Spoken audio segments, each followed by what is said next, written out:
আসসালামু আলাইকুম রহমতুল্লাহ। সম্মানিত সুধী, আপনাদেরকে স্বাগতম জানাচ্ছি ফার্মা বাংলার পক্ষ থেকে। সঙ্গে আছি আমি মাহমুদুল হাসান সোহান। আজকে যে বিষয়টি নিয়ে আমরা জানব সেটি হচ্ছে properties of an ideal antibiotic.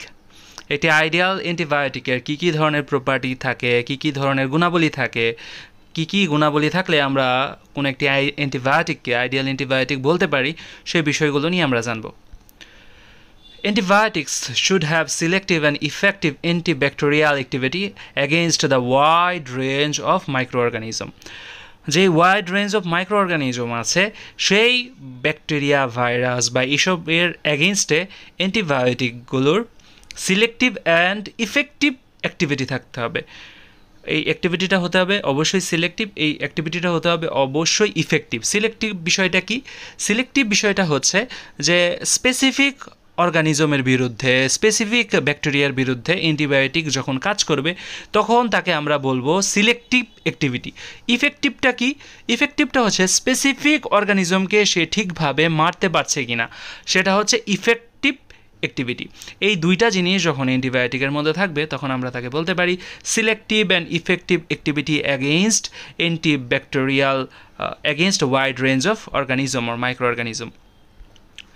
Then antibiotics should have bactericidal activity rather than bacteriostatic activity. আমরা জানি ব্যাকটেরিওস্ট্যাটিক অ্যাক্টিভিটিটা হচ্ছে যেসব অর্গানিজম, যেসব অ্যান্টিবায়োটিক কোনো একটি ব্যাকটেরিয়াকে না মেরে তার গ্রোথকে স্ট্যাটিক করে দেয়, গ্রোথকে স্টেশনারি করে দেয়, গ্রোথকে স্থির করে দেয়, সেসব অ্যান্টিবায়োটিকের অ্যাক্টিভিটিটা হচ্ছে ব্যাকটেরিওস্ট্যাটিক অ্যাক্টিভিটি। কিন্তু একটি অ্যান্টিবায়োটিককে যদি আদর্শ অ্যান্টিবায়োটিক হতে হয় তাহলে অবশ্যই তাকে ব্যাকটেরিসাইডাল অ্যাক্টিভিটি থাকতে হবে, ব্যাকটেরিয়াকে মেরে ফেলার ক্ষমতা থাকতে হবে। যখন ব্যাকটেরিয়াকে মেরে ফেলার ক্ষমতা থাকবে তখন তাকে আমরা বলবো আদর্শ antibiotic. Then antibiotics should have characteristics of absorption, distribution, fate and excretion. অ্যান্টিবায়োটিকের এই চারটা জিনিস থাকতে হবে। অ্যান্টিবায়োটিক আমরা গ্রহণ করলাম, এটা যদি আমাদের শরীরে অ্যাবজর্ব না হয় তাহলে এটাকে আদর্শ অ্যান্টিবায়োটিক বলা যাবে না।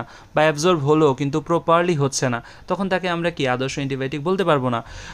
তারপরে অ্যাবজর্ব হলো কিন্তু আমার শরীরের মধ্যে ডিস্ট্রিবিউট যদি না হয় তখন তাকে আমরা কি আদর্শ অ্যান্টিবায়োটিক বলতে পারবো না।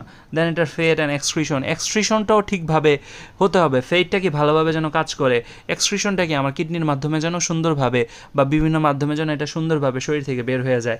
এই চারটা কোয়ালিটি যদি না থাকে, অ্যাবজর্পশন যদি ঠিকভাবে না হয়, ডিস্ট্রিবিউশন, ফেট অ্যান্ড এক্সক্রিশন যদি ঠিকভাবে না হয় তবে অ্যান্টিবায়োটিককে আদর্শ অ্যান্টিবায়োটিক বলা যাবে না। এই চারটা কোয়ালিটি থাকলেই একটি অ্যান্টিবায়োটিককে আদর্শ অ্যান্টিবায়োটিক বলা যাবে। Then bacteria should not develop resistance to the drug. যেই আমরা অ্যান্টিবায়োটিকটা আমরা ইউজ করছি এই অ্যান্টিবায়োটিকের এগেনস্টে ব্যাকটেরিয়া যেন রেজিস্ট্যান্স খুব দ্রুতই ডেভেলপ না করতে পারে। যখন কোনো ব্যাকটেরিয়া কোনো একটা অ্যান্টিবায়োটিকের এগেনস্টে রেজিস্ট্যান্সটা খুব দ্রুত ডেভেলপ করতে পারবে না তখনই আমরা ওই অ্যান্টিবায়োটিকটাকে আদর্শ অ্যান্টিবায়োটিক বা আইডিয়াল অ্যান্টিবায়োটিক বলতে পারবো। দেন its antimicrobial efficacy shouldn't be reduced by body fluids, exudates, plasma proteins or tissue enzyme. একটা অ্যান্টিবায়োটিকের যে অ্যান্টিমাইক্রোবিয়াল অ্যাক্টিভিটিটা আছে বা ইফিকেসিটা আছে ওইটা অবশ্যই আমাদের ব্লাড দিয়ে বা বডি ফ্লুইড যেটা আছে ব্লাড বা এক্সুডেট বা প্লাজমার মধ্যে কিছু প্রোটিন থাকে, অনেক প্রোটিনই থাকে, সেই প্রোটিনগুলো দিয়ে বা টিস্যু এনজাইম দিয়ে অবশ্যই কি ডিটেরিওরেট হবে না বা রিডিউসড হবে না।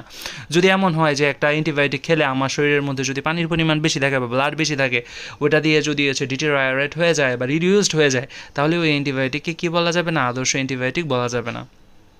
Then it should be excreted in urine in bactericidal concentration, especially in urinary tract infection. এখন অনেক সময় যে ইউরিনারি ট্র্যাক্ট আমাদের ইনফেকশন হয়, ইউটিআই হয়, এইসব ক্ষেত্রে অবশ্যই এটা কি হতে হবে? আমাদের ইউরিন দিয়ে এক্সক্রিটেড হয়ে যেতে হবে।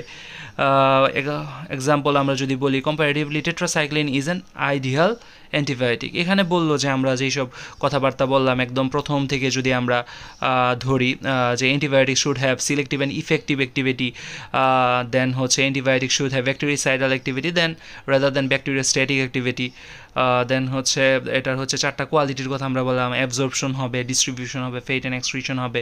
Then bacteria shouldn't develop the resistance to the drug, bacteria খুব ইজিলি এটার বিরুদ্ধে রেজিস্ট্যান্স গ্রো করবে না, এবং এটার অ্যান্টিমাইক্রোবিয়াল ইফিকেসিটা থাকতে হবে, এটা রিডিউসড হবে না আমাদের বডি ফ্লুইড দিয়ে, এক্সুডেট দিয়ে, প্লাজমা মেমব্রেন বা টিস্যু এনজাইম দিয়ে।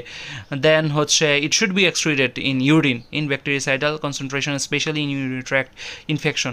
এই সব কোয়ালিটিগুলো কম্পারেটিভলি টেট্রাসাইক্লিনের মধ্যে আছে। তো সেই জন্য অনেক সময়ই বলা হয় টেট্রাসাইক্লিন একটা আদর্শ অ্যান্টিবায়োটিক। আর এখন হচ্ছে থ্যাংক ইউ আপনাদেরকে এতক্ষণ মনোযোগ দিয়ে দেখার জন্য।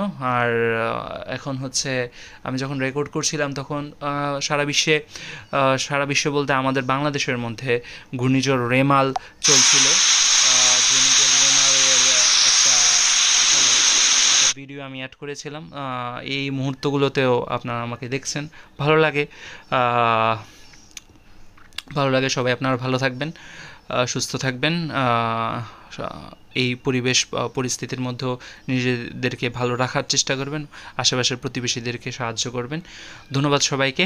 ইনশাল্লাহ পরবর্তী ভিডিওতে আবারও কথা হবে। সেই পর্যন্ত সবাই ভালো থাকুন, সুস্থ থাকুন। আল্লাহ হাফেজ।